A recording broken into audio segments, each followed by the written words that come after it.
রাজ চক্রবর্তী ও শুভশ্রীকে পাওয়ার কপালের তকমা দিয়েছেন তাদের অনুগামীরা। যদিও সুখের ছিল না রাজের প্রথম দাম্পত্য। 2000 সালে এক চ্যানেলে কাজ করার সূত্রে দুইজনের আলাপ হয়েছিল।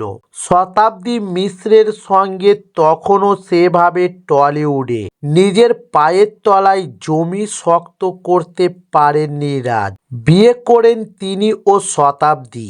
এরপর 2006 সালে সংসার বাঁধেন আর 2011 সালেই দুইজনের বিয়ে ভেঙে যায়। তবে শোনা যায় একাধিক নায়িকার সঙ্গে রাজের নাম জড়াতে শুরু করে। সেই নিয়েই শুরু হয় নিত্য অশান্তি। ব্যাস, এরপর শতাব্দী নাকি নিজেই সরে যাওয়ার সিদ্ধান্ত নেন। তবে সেভাবে শতাব্দী বা রাজ কেউই মুখ খুলেননি বিচ্ছেদের কারণ নিয়ে। তবে ধূমকেতু মুক্তির পর যখন দেব আর শুভশ্রী মঞ্চ শেয়ার করলেন, তখনই সোশ্যাল মিডিয়ায় বেশ ইঙ্গিতবাহী পোস্ট এসেছিল শতাব্দীর থেকে, যেখানে শতাব্দী লিখেছেন, কিরে কেমন লাগছে?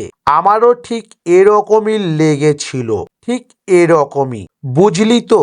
হিস্ট্রিস রিপিট অফ বুকের বাঁ দিকটা চিনচিন করছে তো তোর?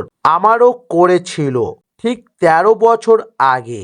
আজ তুই যে জায়গায় দাঁড়িয়ে আমিও অনেক আগেই হেঁটেছি সেই পথ ধরে। তবে শুভশ্রীর সঙ্গে রাজের বিয়ের পর যদিও শুভকামনা এসেছিল শতাব্দীর তরফ থেকে, এক কাছের বন্ধুকে পরিচালকের প্রথম স্ত্রী নাকি বলেছিলেন তিনি চান রাজ ও শুভশ্রী সুখে থাকুক, তবে কখনোই স্বামীর ডিভোর্স বা প্রথম সংসার নিয়ে মুখ না খুললেও এক সাক্ষাৎকারে ডিভোর্স প্রসঙ্গে কথা বলতে শোনা গিয়েছিল শুভশ্রীকে। শুভশ্রী বলেছিলেন বিচ্ছেদ বা ডিভোর্স কোনো অপরাধ নয়, দুইজন মানুষ এক সময় একসঙ্গে থাকতে চেয়েছিলেন, এখন আর চাইছে না।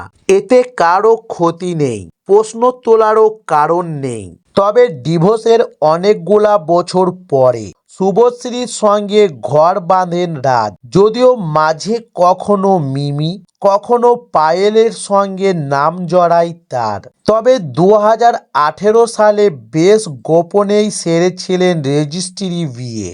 আর এঙ্গেজমেন্টের পর ধুমধাম করে বাউয়ারির রাজবাড়িতে বিয়ে। তবে দেখতে দেখতে বিয়ের বয়স পেরিয়ে গিয়েছে 7।